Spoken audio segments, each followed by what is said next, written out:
సీత ఆత్మాభిమానం దెబ్బతింది. సారీ, మీరు సుందర్ని చేసుకున్నా చేసుకోకపోయినా నాకు అనవసరం, నేను మాత్రం మిమ్మల్ని చేసుకోను అంది స్థిర స్వరంతో. అతని కళ్ళు మంకెన పూలైపోయాయి. ఓ, ఏరు దాటి తెప్ప తగలేద్దామనుకుంటున్నావు కాబోలు, అదేం కుదరదు, మన పెళ్లి జరిగి తీరాల్సిందే అన్నాడు కఠినంగా. ఉద్యోగం ఇచ్చారనేగా ఇంత అధికారంగా మాట్లాడుతున్నారు, ఇవాళే మీ ఉద్యోగానికి రిజైన్ చేస్తాను. గబాలను లేచింది సీత. అయితే ఆమెని లేవనివ్వలేదు అతను. జబ్బ పట్టుకుని బలవంతంగా కూర్చోబెట్టి, తెలివి నీ ఒక్కదాని సొమ్మే కాదు డియర్, ఈ రాఘవ నీకన్నా తెలివైనవాడు, ఆలోచించకుండా ఏ పని చేయడు. ఇంతవరకు నేను నీ మీద చాలా ఖర్చు చేశాను, ఎందుకు? నీ మీద ప్రేమ ఉంది కాబట్టి. ఇప్పుడు అవన్నీ కాదనుకుని నువ్వు వెళతానంటే అంత తేలిగ్గా వెళ్ళనిస్తానని అనుకుంటున్నావా అన్నాడు వ్యంగ్యంగా. వెళ్ళనికేం చేస్తారు? జారిపోతున్న ధైర్యాన్ని కూడగట్టుకుంటూ అంది సీత. కాళ్ళు చేతులు కట్టి పడేసినా తాళి కడతాను, అది కుదరకపోతే నీ శీలాన్ని దోచుకుంటాను, అప్పుడేం చేస్తావు? రాఘవా? ఎస్, రాఘవనే, కానీ మీరంతా అనుకున్నంత మంచి రాఘవరాముడి మాత్రం కాదు. విసుగుపోయింది సీత. నిజమే, ఇలాంటి వాళ్లే ఎక్కువ ఈ దేశంలో. రామమూర్తి మాస్టర్ లాగే ఇతను కీచుకుడే. ఇలాంటి వాణ్ణి సుందరి చేసుకోకుండా ఉంటేనే నయం అనుకుంది. ఏంటి మాట్లాడావు? నేను లగ్నాలు పెట్టించినా? రెట్టించాడతను. హఠాత్తుగా లేచి అతన్ని తోసి గుమ్మంకేసి నడిచిందామె. ఎదురు చూడని ఈ చర్యకి అతను క్షణం తెల్లబోయినా వెంటనే లేచి పులిలా ఆమె మీద పడ్డాడు. ఆమె అరవబోయింది. అతను ఆమె నోరు నొక్కేశాడు. తలుపులు మూసుకున్నాయి. ఆమె పెనుగులాడుతూ అతని చేతిని గట్టిగా కొరికింది. అతను కెవ్వుమంటూ ఆమెను వదిలేశాడు. జాగ్రత్త, ముట్టుకుంటే ప్రాణం తీసేస్తాను, అడ్డులే అరిచింది సీత. అతను వికృతంగా నవ్వుతూ అడ్డుగా నిల్చున్నాడు, చేతి నుంచి వస్తున్న రక్తాన్ని నిర్లక్ష్యంగా తుడిచేసుకుని. అంతే, సీతకి ఎక్కలేని ధైర్యం వచ్చేసింది. పక్కనే ఉన్న కంచు ఫ్లవర్ వాజ్ చేతిలోకి తీసుకుని, అడ్డు లేస్తావా, తల పగలగొట్టమంటావా అంటూ కాళీలా అరిచింది. అతను మరింత దగ్గరకొచ్చాడు. ఆమె వాజుని కొట్టడానికి సిద్ధంగా పట్టుకుని, యూ స్కౌండ్రల్, ఎంత ధైర్యంరా నీకు? ఈ సీత మీదే చేయి వేసేంత ధైర్యమా? ఇవాళ నీ ఎంత చూస్తాను అంది దిక్కులు పీకటిల్లేలా. సీత, వదలమంటుంటే. సీత. మృదువుగా వినిపించింది రాఘవ్ గొంతు. గబాలన కళ్ళు తెరిచింది సీత. ఎదురుగా నలగని తెల్లని పైజామా లాల్చీతో రాఘవ, పక్కన సర్వెంట్. ఇద్దరూ ఆమె కేసి వింతగానూ ఆతృతగానూ చూస్తున్నారు. ఏమైంది సీత? మృదువుగా అన్నాడు రాఘవ. మీరు ఆమెకి మాట రావడం లేదు. ఒళ్ళంతా చిరుచెమటలు పట్టాయి. నేనే. ఏంటి పట్టపగలే కలలు కనేస్తున్నావు? నవ్వుతూ అన్నాడు రాఘవ. కలలా? అవునమ్మా, మేమొచ్చేసరికి మీరు పెద్దగా అరుస్తున్నారు. ఏమైంది? పీడకలేమైనా వచ్చిందా అన్నాడు ప్యూని ఆప్యాయంగా. అప్పుడు అర్థమైంది సీతకి రాఘవ చర్యంతా కేవలం కలయని. తర్వాత సిగ్గుపడిపోయింది. కొంపదీసి ఆ రామ్మూర్తి మాస్టారు కళ్ళకొచ్చి ఏమైనా గొడవ చేశాడా? ఆయన మిట్ట మధ్యాహ్నం ఈ నిద్రేమిటి? విస్మయం చిరునవ్వు జోడిస్తూ అన్నాడు రాఘవ. సారీ, రాత్రి నిద్రపట్టలేదు, అందుకే ఇలా కూర్చోగానే నిద్రపట్టేసింది. లేచి సిగ్గుపడుతూ అంది సీత. నిద్రదాకా ఓకే, ఈ కలలేమిటి, ఈ ఆవేశమేమిటి? సరదాగా అన్నాడు రాఘవ. ఆమె మౌనంగా ఉండిపోయింది. లంచ్ అయిందా అన్నాడతను ఆమె కేసి పరిశీలనగా చూస్తూ. ఓసారి మొహం కడుక్కుందా అంటూ ఆమెను పంపేసి తను కూర్చుని చేతిలోకి పేపర్ తీసుకున్నాడు రాఘవ. ప్యూన్ కూడా నవ్వుకుంటూ వెళ్ళిపోయాడు అక్కడి నుంచి. 5 నిమిషాల్లో నీట్గా వచ్చింది సీత. కూర్చో, నీతో మాట్లాడాలి అన్నాడు రాఘవ. ఆమె గుండె దడదళ్లాడింది. కల గుర్తొచ్చింది. అయినా మాట్లాడకుండా కూర్చుంది. సీతమ్మ వారివి, ఒక్కసారిగా కలకత్తా కాళివైపోయేమిటి? సన్నగా నవ్వుతూ అన్నాడతను. ఆమె కంగారుగా చూసింది. అమ్మో, నీ అరుపులు, ఎర్రబండ నీ మొహం చూసి హళ్ళిపోయాననుకో అన్నాడు రాఘవ భయం నటిస్తూ. పిల్లినైనా గదిలో పెట్టి కొడితే ఎదురు తిరుగుతుంది, అలాగే అవసరమైతే శాంతమూర్తి భద్రకాళవుతుంది. తను నవ్వంది సీత. ఇంతకీ ఈ సీతమ్మని బాధించిన ఆ రావణాసురుడు ఎవరబ్బా? ఆ రామ్మూర్తిగారేనా? కొంపదీసి నేను కాదు కదా? చచ్చా, అప్రయత్నంగా అంది సీత. Thank God, బతికించావు. అది సరే, ఆ మాస్టారు నిన్నెప్పుడైనా కాంక్షగా చూశాడా అన్నాడు రాఘవ ఆతృతగా.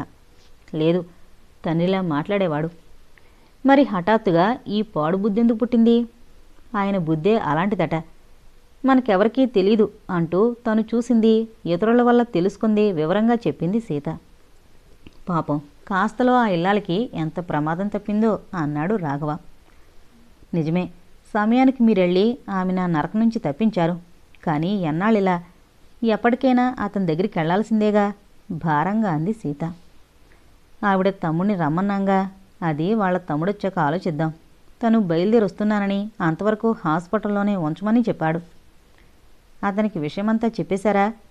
లేదు, కానీ ఏదో జరగరాంది జరిగిందని ఊహించాడు. పోనీ పోలీస్ కంప్లైంట్ ఇస్తే అంది సీత. రాఘవ బాధగా నవ్వాడు. ఇది పవిత్ర భారతదేశం సీత. భర్త ఏం చేసినా ఎలాంటి వాడైనా సీత, సుమతి, దమయంతుల్లా సహించి వారి అడుగులకి మడుగులొత్తాలి, కాళ్ళ కింద చెప్పుల్లా పడుండాలి అన్నాడు ఒకలాంటి ఆవేశంగా. లేదు రాఘవ, ఈనాటి స్త్రీలు ఆనాటి అబలల్లా లేరు ఏదో ఆలోచిస్తూ అంది సీత. మళ్ళీ నవ్వాడు రాఘవ. చిత్రంగా చూసిందామె. ఆనాడు ఈనాడు కూడా స్త్రీని అబలగానే చూస్తున్నాడు పురుషుడు. ఆ రోజుల్లో ఒకలా బాధిస్తే ఈ రోజుల్లో మరోలా కాదు, రకరకాలుగా బాధిస్తున్నాడు. రాజ్యాలు ఏలుతున్నా, రాకెట్లు నడుపుతున్నా స్త్రీని తనకన్నా తక్కువగానే చూస్తున్నాడు. రాను రాను స్త్రీల పరిస్థితులు మరీ దారుణంగా తయారయ్యేలా ఉన్నాయి. బాధగా అన్నాడతను. అందరూ అలా ఉండరు రాఘవ. ఈనాడు స్త్రీని తమతో సమానంగా చూసే వాళ్ళెంతమందో ఉన్నారు. అంతెందుకు, మీ గురించే తీసుకోండి. ఆడవాళ్ళని ఏనాడైనా తక్కువగా చూసారా, కించపరిచారా? మనస్ఫూర్తిగా అంది సీత. రాఘవ కాస్త సిగ్గుపడ్డాడు. సరేలే, నా గురించే చెప్పావు. ఓసారి మా సుందర్ని అడుగు, బుద్ధావతారం అంటుంది. మగాడన్నాక కాస్త యాక్టివ్గా కూడా ఉండాలి, నీలా ఉండకూడదు అంటుంది అన్నాడు నవ్వుతూ. ఆమె కూడా నవ్వింది. అన్నట్టు నీతో మాట్లాడాలి అన్నాను కదా, ఏంటని అడగమేం అన్నాడతను ఓరగా చూస్తూ. మళ్ళీ సీతమొహంలో రవ్వంత కంగారు చోటు చేసుకుంది. బెరుగ్గా చూసింది అతనికేసి. ఏంటలా చూస్తున్నావు? నీతో ఓ ముఖ్యమైన విషయం గురించి మాట్లాడాలని చాలా రోజుల నుంచి అనుకుంటున్నాను. అదేంటో తెలుసుకోవాలన్న ఆతృత నీకు లేదా అన్నాడు రాఘవ. ఎందుకు లేదు? మరి అడగమేం, మీరు చెప్తారుగా బలవంతంగా నవ్వింది సీత. అవును, ఇవాళ చెప్పి తీరాలి, అందుకే వేరే పనున్నా మానుకుని ఇలా వచ్చాను. చెప్పండి. చెప్పే ముందు ఓ ప్రశ్న. సుందరికి నీకు మధ్య గొడవ పోయినట్టేనా? ఆమె కళ్ళలోకి పరిశీలనగా చూస్తూ అన్నాడు రాఘవ. చచ్చా, మా ఇద్దరికి మధ్య గొడవలేమిటి? మేమిద్దరం చిన్నతనం నుంచి ప్రాణ స్నేహితులం గబాలనంది సీత. అఫ్కోర్స్, కానీ ఈ మధ్య ఒకరినొకరు తప్పించుకుని తిరుగుతున్నారు. ఫోన్లో కూడా పెద్దగా మాట్లాడుకుంటున్నట్టు లేదు. సుందరి పల్లికెళ్ళేటప్పుడు కూడా నీతో మాట మాత్రం చెప్పకుండా వెళ్ళిందని నాకు తెలుసు. ఎందుకో నీతో మాటలు తగ్గించేసింది. నిజమే అన్నట్టు తలూపింది సీత. కారణం ఏమై ఉంటుంది? క్షణం అతని కేసి చూసింది సీత. తర్వాత ధైర్యం వచ్చేసింది. ఇప్పుడు అతను తన ప్రేమను గురించి చెప్తాడు. తను ఇరుకుని పడుతుంది. అందుకే తను అడగకుండానే తన మనసు చెప్పేస్తే ఇంకా అతను అడగడం, తను చెప్పడం అన్న సమస్య ఉండదు అనుకుంది. చెప్పు, సుందర్ మనసులో ఏముంది? మళ్ళీ అతనే అన్నాడు. ఆమె మనసులో ఏముందో ఎవరున్నారో మీకు తెలీదా రాఘవా? గంభీరంగా అంది సీత. అతను త్రుళ్ళిపడ్డాడు. తను ప్రేమించిన వ్యక్తి మరొకరి స్వంతం అవుతున్నాడని తెలిస్తే ఎవరు మాత్రం సహించగలరు? సీత గొంతు పొదునుగా ఉంది. ఈసారి రాఘవ మొహం వెలవలపోయింది. అంటే సుందరి ప్రేమ గురించి నాకు తెలుసు, మీ గురించి తెలుసు. అతని మాట పూర్తి కాకుండానే అంది సీత.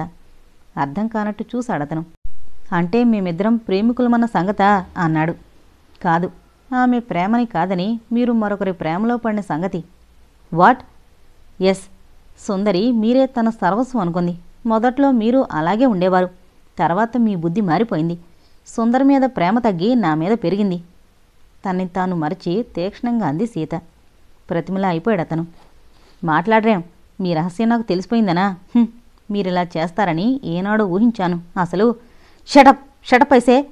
స్కూలంతా అదిరేలా అరిచాడు రాఘవ. ఎస్, మీరు అందరిలాంటి వారే. నన్ను చూశాక సుందర రూపం, ఆమె ప్రేమ వెగటయ్యాయి మీకు. సీత కూడా అరిచింది. అంతే, అతను కొట్టిన దెబ్బతో ఆమె చెంప కందిపోయింది. నాతో అలా మాట్లాడడానికి ఎంత ధైర్యం నీకు? నేను సుందరిని కాదని నిన్ను ప్రేమించానా? అసలు నీ గురించి నువ్వేమనుకుంటున్నావు? జగదేక రంభవా? నీలాంటి అందగత్తెలు ఎవరూ నాకు తారసపడలేదనా? చూడు, నేను కావాలనుకోవాలి గాని నీకన్నా అందగత్తెలు నా ఇంటి ముందు క్యూ కడతారు. నీ మీద జాలిపడి నీకు అండగా నిలిస్తే దాన్ని వకరంగా ఆలోచిస్తావా? చిన్నతనం నుంచి తెలిసిందానివని, మా సుందరి స్నేహితురాలవని కాస్త నవ్వుతూ మాట్లాడితే దానికి ప్రేమ అంటూ రంగులు పోస్తావా? ఆవేశంతో ఊగిపోయాడతను. ప్రతిమలా కూర్చుండిపోయింది సీత చెంప మీద చేయి పెట్టుకుని. నువ్వు గౌన్లు తోడుకుంటున్నప్పటి నుంచి నాకు తెలుసు.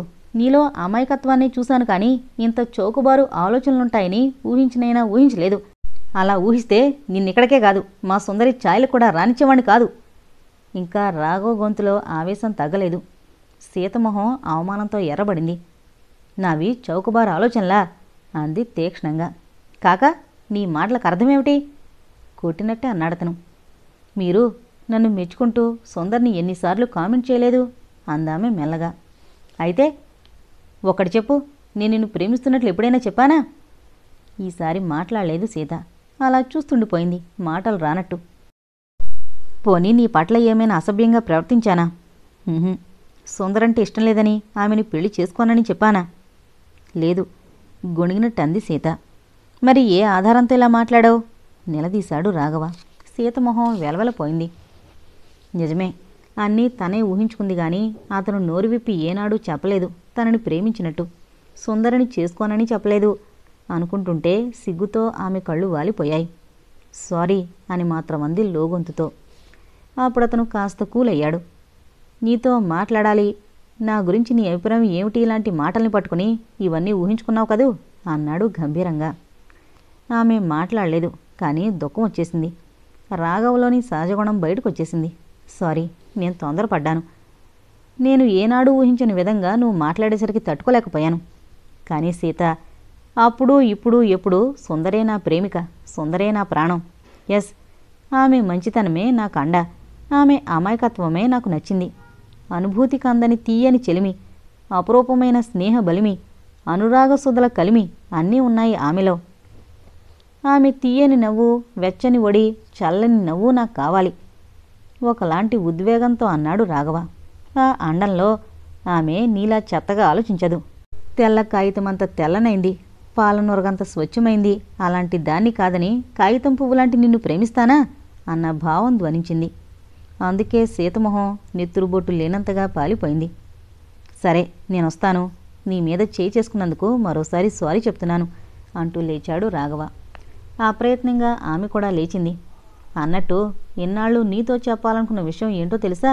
శివ గురించి, అతని ప్రేమను గురించి నచ్చజెప్పాలని, అందుకే నా మాట మీద నీకెంత గురిందో తెలుసుకోవాలని నా గురించి కూడా అడిగాను. దానికి నువ్వు రకరకాలుగా ఊహించుకున్నావు, నన్ను బాధ పెట్టావు. వస్తాను అంటూ వెళ్ళిపోయాడు రాఘవ. అతను వెళ్ళగానే కుప్పకూలిపోయి మోకాళ్లలో తలదాచుకుని బావురు మంది సీత. అలా ఎంతసేపుందో చల్లని చెయ్యి తల మీద పడ్డంతో త్రుళ్ళిపడి చూసింది. ఎదురుగా ఆయా. ఆమెను చూడగానే మరింత దుఃఖం వచ్చేసింది సీతకి. ఏమైనా బాబుగారితో నువ్వు అలా మాట్లాడి ఉండకూడదమ్మా ఆమెని ఓదారుస్తూనే అంది ఆయా. సీత మాట్లాడలేదు. తమ సంభాషణంతా అందరూ విన్నారని గ్రహించింది. మొహం మరింత వాడిపోయింది. నిజంగా బాబుగారు దేవుడు.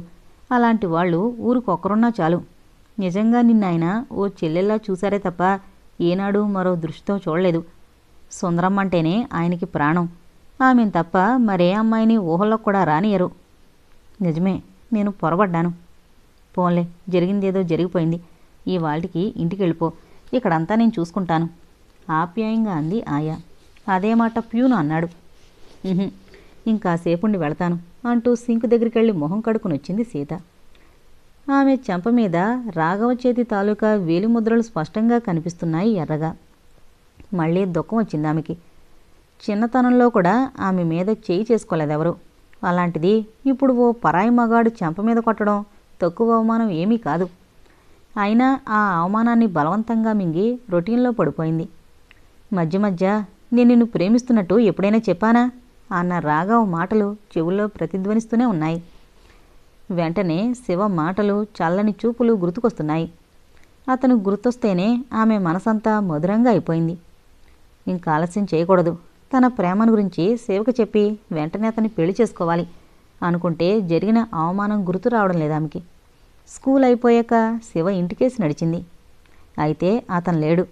ఇంటికి తాటికాయంత తాళం వేలాడుతోంది. పక్కనే టూలెట్ బోర్డు ఉంది. ఏంటి, శివ కోసమా? అతను మధ్యాహ్నమే ఊరిదిలి వెళ్ళిపోయాడు అంది ఓ రుద్రాలు. ప్రతిమలా అయిపోయింది సీత. హాస్పిటల్ ఆవరణంతా నిశ్శబ్దంగా ఉంది. డాక్టర్సు రౌండ్స్ పూర్తయ్యాక మిగతా స్టాఫ్ ఎవరి పనుల్లో వాళ్ళు పడిపోయారు. మంచం మీద పడున్న భార్యని ఆప్యాయంగా లేవదీసి పొదివి పట్టుకుని చల్లగాలికి బయటున్న గార్డెన్లోకి తీసుకెళ్లాడు రామ్మూర్తి సిస్టర్ అనుమతితో. పెడగా ఉన్న ఓ చెట్టు కింద కూర్చున్నారిద్దరు. అంతవరకు ప్రేమానురాగాలు కురిపిస్తున్న రామ్మూర్తి కళ్ళు కఠినంగా అయిపోయాయి. ఏంటి, ఆ పిల్లని మభ్యపెట్టడానికి నేనేదో కథలెళితే నిజంగానే రోగివైపోయినట్టు ఇక్కడే సెటిల్ అయిపోయావు అన్నాడు వ్యంగ్యంగా. ఆమె భయం భయంగా చూసింది. అసలు ఇంటికెళ్తానని నువ్వు చెప్పావా? అనుమానంగా చూశాడతను.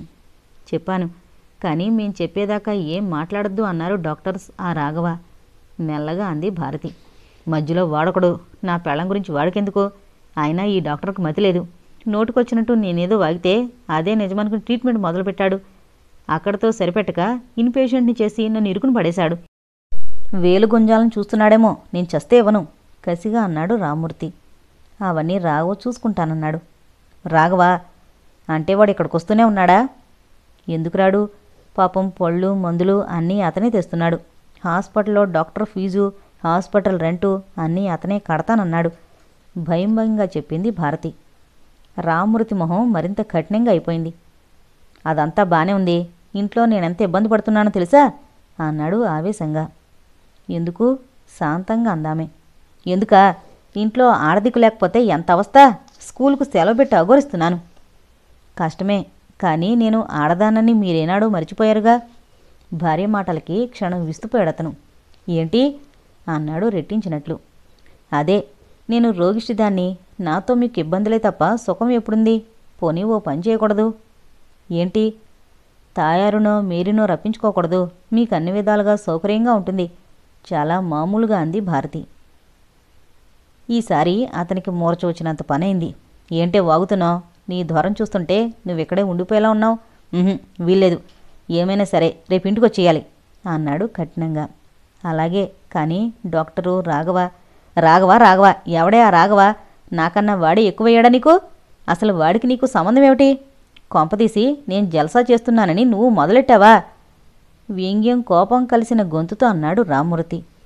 శివశివ చెవులు మూసుకుంది భారతి. శివశివ లేదు, రామరామ లేదు. ఎలాగైనా వెళ్ళిపోతానని గొడవ చేసినా సరే నువ్వు వచ్చేయాల్సిందే. ఏం వినిపిస్తోందా? అలాగే అన్నట్టు తలూపింది భారతి. అసలు ఆ డాక్టర్ ఏమంటాడు? మరో 10 రోజులు ఇక్కడే ఉండాలంటాడు. అంటాడు, ఎందుకండు? పేషెంట్ ఉంటే డబ్బొచ్చి పడుతుందని వాడి ఆశ. చూడు, నేను ట్రాన్స్ఫర్కి పెట్టుకున్నాను, త్వరలో వస్తుంది కూడా. ఈలోగా నువ్వు నా గురించి కానీ నా ప్రవర్తన గురించి కానీ బయటపెట్టావో నీ ప్రాణాలు తీస్తాను. చెప్పను కంగారుగా అందామె. గర్వంగా నవ్వాడతను. ఇప్పుడైనా మించిపోయింది లేదు. 4 రోజులు నువ్వు బతికుండాలంటే నేను చెప్పినట్టు సంతకాలు పెట్టు అన్నాడు గొంతు రవ్వంత తగ్గించి. కానీ ఆ సీతకి సంబంధం కుదిరిందిగా. సీత కాకపోతే మరో జానకి, అది కాకపోతే దమయంతి. నేను మళ్ళీ పెళ్లి చేసుకోవడం మాత్రం ఖాయం కాదన్నావో అన్ను గబాల్నంది భారతి. సరే, రేపు మాత్రం నువ్వు ఇంటికి వచ్చేయాలి. అలాగే. ఈ విషయం హాయ్ మాస్టారు, ఎక్కడున్నారా? భారతమ్మ గారి కోసం హాస్పిటల్ అంతా గాలిస్తున్నాను అంటూ వచ్చింది సుందరి. సుందరి రాక రామ్మూర్తికి చికాకు తెచ్చిపెట్టింది. అయినా దాన్ని కనిపించనీయకుండా కాస్త చల్లగాల కోసం ఇలా తీసుకొచ్చానమ్మా. చూడు, మీ పిన్ని పసిపిల్లల ఎంత గోల్ చేస్తోందో అన్నాడు భార్య మీద ఫిర్యాదు చేస్తున్నట్టు. ఏం చేస్తున్నారు? దగ్గరగా వస్తూ అంది. ఇప్పుడే ఇంటికి తీసుకువెళ్ళమంటోంది. తనకేం బాధ లేదంటోంది. రేపు తప్పకుండా తీసుకెళ్తానంటే శాంతించింది. అవునా పిన్నిగారు అంది సుందరి. అవునమ్మా, ఇక్కడ నాకేం తోచడం లేదు, అందుకే ఇంటికి వెళ్ళిపోదామనుకుంటున్నాను అందావిడ. తోచకపోవడం ఏమిటి పిన్నిగారు? నేను సీత మామయ్య వచ్చి కబుర్లు చెబుతూనే ఉన్నాగా. మధ్య మధ్యలో మాస్టారు వస్తున్నారు. అయినా మాస్టారు ఇంట్లో ఉంటారా ఏమన్నానా? అక్కడైనా మీరు ఒంటరిగా ఉండాల్సిందేగా గలగలా నవ్వుతూ అంది సుందరి. ఒంటరిగా ఉన్న హాస్పిటల్ మా ఇల్లు అవుతుందా సుందరి? ఆదోలా అంది భారతి. నిజమే, ఇది మీ ఇల్లు ఎలా అవుతుంది? దీర్ఘం తీసింది సుందరి. ఆ అండంలో ఏదో వ్యంగ్యభావం కనిపించింది రామ్మూర్తికి. క్షణం కంగారు పడ్డాడు. అలాగే రేపు తీసుకెళ్ళండి మాస్టారు, మేమొచ్చి చూసిపోతుంటాం అతని కంగారుని గమనించకుండానే అంది సుందరి. రామ్మూర్తి కాస్త తేరుకున్నా మనసులో ఏదో అనుమానం చోటు చేసుకుంది. వీళ్ళంతా కలిసి నాటకం ఆడడం లేదు కదా అని. సీత రావడం, తన పెళ్లి గురించి చెప్పడం, వెంటనే సుందరి వాళ్ళు రావడం, భారతిని హాస్పిటల్లో చేర్చడం, తనని ఇంటికి పంపేయడం అంతా కళ్ళ ముందు నిలిచింది. అవును, నా అనుమానమే నిజం. ఆ సీత మా మాటలు వినుంటుంది. దాని పర్యవసానమే ఇదంతా. లేకపోతే శివ అంటే అసహించుకునే ఆమె శివని చేసుకోవడం ఏమిటి అనిపించింది. అతనికి అందరి మీద, ముఖ్యంగా సీత మీద పిచ్చి కోపం వచ్చింది. ఏంటి మాస్టారు అలా అయిపోయారు? పిన్నిగారింటికి రావాలి అంతేగా? రేపు పంపేయమని నేను డాక్టర్ అంకుల్తో చెప్తాను. మీరు నిశ్చింతగా ఉండండి తన సహజ ధోరణిలో అంది సుందరి. అతను కాస్త తేరుకున్నాడు. తర్వాత, సుందరి, మీ ఫ్రెండ్ సీతకి సంబంధం కుదిరిందట, పెళ్ళెప్పుడు అన్నాడు కుతూహలంగా. సీతకి సంబంధం కుదిరిందా? నిజంగానే ఆశ్చర్యపోయింది సుందరి. అనే చెప్పింది సీత. అలాగా, నాకు తెలియదే. ఇంతకీ వరుడెవరట? ఏదో ఆలోచిస్తూ అంది సుందరి. ఆమె కళ్ళ ముందు రాఘవ మెదిలాడు. నిజంగానే నీకు తెలీదా అన్నాడు రామూర్తి. లేదు మాస్టారు, సీత నాకేం చెప్పలేదు బాధగా అంది సుందరి. రామూర్తిలోని అనుమానం రెట్టింపైంది. తన పెళ్లి కుదిరితే స్నేహితురాలైన సుందరికి చెప్పకుండా ఉంటుందా? కాబట్టి ఖచ్చితంగా ఇది నాటకమే. ఈ పిల్ల దగ్గర తను బయటపడకూడదు. తెలివిగా విషయాన్ని రాబట్టాలి అనుకున్నాడు. ఇంతకీ సీతకు కాబోయే భర్త ఎవరు మాస్టారు? ఆతృతగా అడిగింది సుందరి. ఎవరో చెప్పలేదు. త్వరలోనే తన పెళ్ళి అని మాత్రం చెప్పింది అన్నాడతను. సుందరి మొహం కళ తప్పింది. అన్నట్టు శివకి యాక్సిడెంట్ అయిందట కదా, ఎలా ఉంది అన్నాడు రామ్మూర్తి ఆదుర్ద కనబరుస్తూ. సుందరి మొహం మరింత వాడిపోయింది. యాక్సిడెంట్ అంటే యాక్సిడెంట్ కాదు మాస్టారు, సైకిల్ మీద నుంచి పడి కాలు కాస్త బెణికింది అంది లోగొంతుతో. మరి సీత అతనేదో చావు బతుకుల మధ్య ఉన్నంత కంగారుగా నిన్ను లాక్కెళ్ళింది. దాని కంగారు దాంది. అదేంటి? శివ అంటే సీతకిష్టం లేదని విన్నాను. అతని గురించి ఆమె కంగారు పడ్డమేమిటి అనుమానంగా అన్నాడు రామ్మూర్తి. మీరు చెప్పింది నిజమే, కానీ ఈ మధ్య శివ మీద కాస్త అభిమానం చూపిస్తోంది. అయినా ఏం లాభం భారంగా అంది సుందరి. ఏం ఆతృతగా అడిగాడు అతను. శివ వెళ్ళిపోయాడు. వెళ్ళిపోయాడా? ఎక్కడికి? తెలీదు. ఎవరికీ చెప్పకుండా వెళ్ళిపోయాడు బాధగా అంది సుందరి. ఆలోచనలో పడిపోయాడు రామ్మూర్తి. అంటే సీత చెప్పింది అబద్ధమే అన్నమాట. కావాలనే అలా చెప్పింది. తెలివిగా భారతిని హాస్పిటల్లో చేర్చింది. అందరూ కలిసి నాటకమాడి తనను వెధవం చేశారు. కావాలనే సుందరి తను దాచిన కవర్ని తీసుకుపోయింది. ఆ కాగితాలతో తనని బ్లాక్మెయిల్ చేద్దామనుకుంది. కానీ అలాంటప్పుడు వాటిని వెంటనే తనకెందుకు ఇచ్చేసింది? అవి తనన్నట్టు ప్రేమలేఖలు అనుకుందా? అలా అనుకోవడానికి అవకాశం లేదే. ఏది ఏమైనా తన కాగితాలు తనకు చేరాయి. వాటిని వెంటనే తగలబెట్టేయాలి. తర్వాత తనని ఎవరూ ఏం చేయలేరు. ఇలా ప్రశ్న జవాబు కూడా తనే ఊహించుకుంటూ ఓ నిర్ణయానికి వచ్చాడు. ఏంటి మాస్టారు అలా అయిపోయారు? మీకు షాక్గానే ఉంది కదూ శివ వెళ్ళిపోవడం అంది సుందరి. అవునమ్మా, అతను నిజంగా చాలా మంచివాడు. ఆ చిరు దొంగతనాలే లేకపోతే అతను శ్రీరామచంద్రుడే. అతను దొంగతనాలు మానేశాడు మాస్టారు. అది విన్నాను. నిజంగా మానేస్తే మంచిదే. ఇంక వెళదామా నీరసంగా అంది భారతి. పాపం పిన్నిగారు చాలా అప్సెట్ అంటున్నారు. పదండి మాస్టారు అంది సుందరి. అంతా కలిసి రూమ్లోకి వచ్చేశారు. మరి కాసేపు తర్వాత సుందరి వెళ్ళిపోయింది. ఇంక నేను వెళతాను. నేను చెప్పిన విషయాలు మర్చిపోకు అన్నాడు రామ్మూర్తి భార్యతో. అలాగే, రేపు ఎలాగైనా ఇంటికి వచ్చేస్తాను అందావిడ. అతను విజయగర్వంతో లేచాడు. ఇంటికొస్తూనే బీరువాలో దాచిన కవర్ని తీసి అందులోని లెటర్, సర్టిఫికెట్స్ తగలబెట్టేశాడు. తర్వాత మంచం మీద వాలి హాయిగా కళ్ళు మూసుకున్నాడు. ఊహల్లోనే అతని కళ్ళ ముందు ఎన్నో సుందర దృశ్యాలు కనిపించాయి. తను ఆ ఊరదిలి వెళ్ళినట్టు, సీతలాంటి మరో అందమైన అమ్మాయిని పెళ్లి చేసుకున్నట్టు, భార్య తనకి కొత్త వధువుకి హారతిచ్చి మరీ ఇంట్లోకి తీసుకెళ్ళినట్టు, తర్వాత కొత్త భార్యతో తను సకల సుఖాలు అనుభవిస్తున్నట్లు. ఒకటేమిటి, ఇలా ఎన్నో మధురమైన ఊహలు అతన్ని ఆనందపు టంచుల్లోకి తీసుకెళ్ళిపోయాయి. అలా ఎంతసేపున్నాడో. చక్కని సంగీతం సాగుతుంటే హఠాత్తుగా అపశృతి పడినట్టు వీధి తలుపు ఎవరో తట్టడం వినిపించి త్రుళ్ళిపడి కళ్ళు తెరిచాడు. అతని కళ్ళల్లో చిరాకు చోటు చేసుకుంది. తన ఊహల్ని చెదరగొట్టిన ఆ వ్యక్తిని మనసులోనే తిట్టుకుంటూ లేచి తలుపు తీశాడు. అంతే, క్షణం బిగుసుకుపోయాడు. వచ్చింది భారతి తమ్ముడు మాధవ చేతిలో బ్యాగుతో. ఏంటి బావా అలా చూస్తున్నావు? నేను మధుని. ఏంటి నిద్రలోంచి లేచావా నవ్వుతూ అన్నాడు మాధవ. అప్పటికి తేరుకున్నాడు రామ్మూర్తి. ఏంటో మధు, ఏం బాగలేదు. అవును, ఏంటి ఉరుములేని పిడుగులు ఎలా వచ్చావు అన్నాడు మాధవ్ని లోపలికి తీసుకొస్తూ. మాధవ్ మొహం దిగులుగా అయిపోయింది. ఏం లేదు బావా, మొన్న రాత్రి అక్క మీద పీడకలొచ్చింది. ఓసారి చూడాలనుకుని బయలుదేరి వచ్చేశాను అన్నాడు కుర్చీలో కూలబడుతూ. రామ్మూర్తి గుండెల్లో రాయిపడినట్టయింది. మాధవ్ మంచి డాక్టరు, అదీగాక అక్కగారంటే ప్రాణం. ఆమె కోసం ఏం చేయడానికైనా సిద్ధపడతాడు. ఆమెకి తెలుసు అతనికి ఆమె తప్ప ఇంకెవరూ లేకపోవడంతో ఇద్దరూ ఒకే ప్రాణంలా ఉంటారు. మాధవ్కి రామ్మూర్తిని గురించి కొంతవరకు తెలుసు. అందుకే ఎంకాం పాస్ అయిన అక్కను ఉద్యోగం చేయమని, తన కాళ్ళ మీద తను నిలబడితే కాస్త ఆత్మస్థైర్యం వస్తుందని ఎన్నోసార్లు చెప్పాడు. కానీ ఆమె, మీ బావ కళ్ళలో పెట్టుకుని చూస్తున్నారు, ఇంకా నాకు ఈ ఉద్యోగాలు ఎందుకురా అంటూ నవ్వేసేది. చెప్పి చెప్పి విసిగిపోయిన మాధవ ఇంక చెప్పడం మానేశాడు. ఆమె కూడా తమ్ముడి దగ్గర భర్త విషయాలు చాలా దాచింది. వాళ్ళని గురించి పూర్తిగా తెలిసిన రామ్మూర్తికి ఇప్పుడు మాధవ్ రాక ఇరకాటంలో పడేసింది. తన గురించి భారతి తమ్ముడికి చెప్పదన్న నమ్మకం ఉన్నా మాధవ్ తన తెలివితేటలతో ఆమె నుంచి విషయం రాబడతాడేమో అన్న భయం అతన్ని కలవరపెట్టింది. అందుకే తన నటనకి మరింత పదును పెట్టాడు. ఏంటో మధు, మీ అక్క ఆరోగ్యం కుదుటపడేలా లేదు అన్నాడు భారంగా. అన్నాడతను. అక్కేది అని ఆదుర్దాగా అడుగుతాడనుకున్న రామ్మూర్తి అతను క్లుప్తంగా అన్నంతో ఆశ్చర్యపోయాడు. ఇంకా మీ అక్కకు నువ్వే ట్రీట్ చెయ్యాలి అన్నాడు తన భావాల్ని బయటికి కనిపించనీయకుండా. అదే నేను అనుకుంటున్నాను. భారతిని చూడకుండానే చూశాను. చూసావా? త్రుళ్ళిపడ్డాడు రామ్మూర్తి. చూశాను బావా, ఇప్పుడు హాస్పిటల్ నుంచే వస్తున్నాను అన్నాడు మాధవ. రామ్మూర్తి మొహంలో తెలియని భీతి చోటు చేసుకుంది.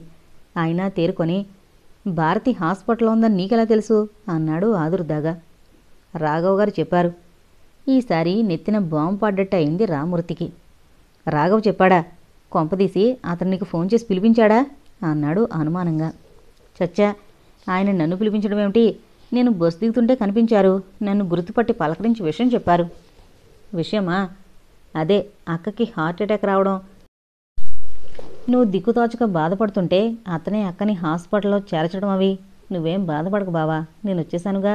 ఇంక అక్కను గురించి అన్నీ నేనే చూసుకుంటాను నమ్మకంగా అన్నాడు మాధవ. ఇప్పుడు తను బానే ఉంది మధు. మనసులో రాఘవ మీద మండిపడుతూనే పైకి తృప్తిగా అన్నాడు రామ్మూర్తి. అవును, భయపడాల్సిందేమీ లేదు. అయినా కొన్నాళ్ళు రెస్ట్ తీసుకుంటే మంచిది. అందుకే అక్కని కొన్నాళ్ల పాటు తీసుకెళ్దామనుకుంటున్నాను. బెత్తరపోయాడు రామ్మూర్తి. ఏం, నీకేమైనా అభ్యంతరమా బావా? కళ్ళు చిట్లిస్తూ అన్నాడు మాధవ. అబ్బే, నాకు అభ్యంతరం ఏముంటుంది? తనకిష్టమైతే నాకు ఇష్టమే కంగారుగా అనేశాడు రామ్మూర్తి. కానీ మాధవ మాటల్లో నాటకీయత కనిపించింది అతనికి. గుండె దడదళ్లాడింది. మాధవ చాలా పట్టుదల, ఇన్ఫ్లుయెన్స్ ఉన్న వ్యక్తి. రామ్మూర్తి కూడా భయమే అతనంటే. అందుకే అతని మాటలకి కంగారు పడ్డాడు. మళ్ళీ భారతి నా వైపే ఉంది, వీడిని మభ్యపెట్టడం ఎంతసేపు అనుకున్నాడు. మళ్ళీ ఇద్దరూ ఆమె ఆరోగ్యం గురించిన మాటలు మొదలుపెట్టారు. రాత్రి 9 గంటలైంది.